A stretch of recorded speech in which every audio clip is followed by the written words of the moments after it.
Hi there again, Scott here from Edge Math. It's my project. I've got a quick little, a fun little, cool math topic here for us today, based on a question from a student. So this is about Gödel's incompleteness theorem, which is a cool result in the early 1900s, almost 100 years ago. To start out with, there's a joke. Let's see, a high school student visits the math department and says to the professor, I want to major in triple integrals. Or there's another one I've gotten often. People say, oh, if you're a mathematician, that means you calculate really large numbers. But actually, that's not all what mathematicians do.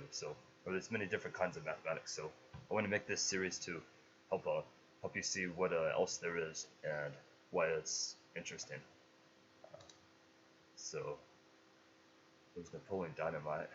It always seems like a math nerd, but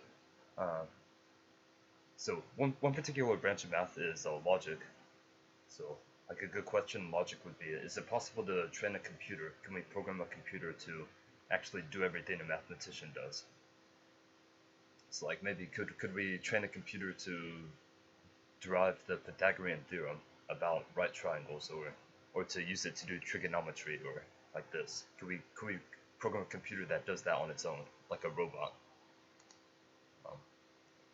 And logic looks at questions like these, and it looks at mathematics as a structure, as a logical structure. And it helps us determine whether something is true or not in mathematics. So we use 0 to mean false, 1 to mean true, and that's also how computers run, using binary. But so if we want to, so the goal is kind of to, if can we see if we could train a computer to actually do mathematics like this, or is it something special that humans can do, that our human brain can do, but a computer cannot do? And the dream would be, oh, this is kind of small, but the dream would be if we could reduce all of math to like a simple set of axioms, like so we could give a computer like these axioms, and it could derive everything that's true in math based on this finite list of basic properties, like maybe 1 plus 1 equals 2, and we can use that to generate everything else that's true in mathematics. That would be the goal, and that's what two mathematicians, Russell and Whitehead, did in these two thick books called Principia Mathematica, published over a century ago.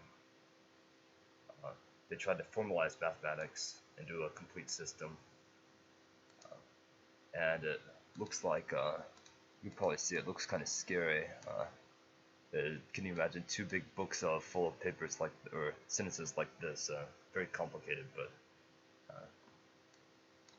it turns out they spent many years on doing that, and it turns out they actually wasted their time, because there's a saying that the tongue cannot taste itself, or the brain cannot fully understand itself, and we can't build a system of mathematics that itself generates all of the rest of mathematics.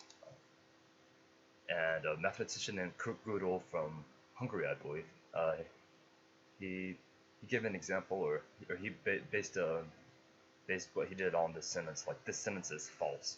So there's kind of a paradox there, because if the sentence is true, then it says it's false. If the sentence is false, then that means it's true. So that's a kind of a contradiction.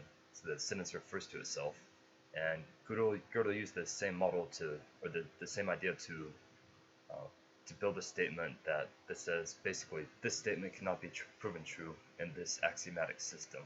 So like he assumed we have a list of mathematical statements we assume to be true, and assume that they can generate all possible mathematical truths. And then he used that to build a statement that says this statement cannot be proven true given our list of axioms, roughly. So that's like saying this sentence is false. So once he did that, that proved that it's not possible to make a list of this finite axioms that can generate all of mathematics. It's not possible. From the whole idea is impossible to do that. So it seems like there's something special about mathematics, that it requires some thinking or some intuition to do. We can't just program a computer to do it. and that's a Godel's Incompleteness Theorem. I'll give a link to another book I recommend you check out if you're interested in more. Otherwise, hope you have a great day.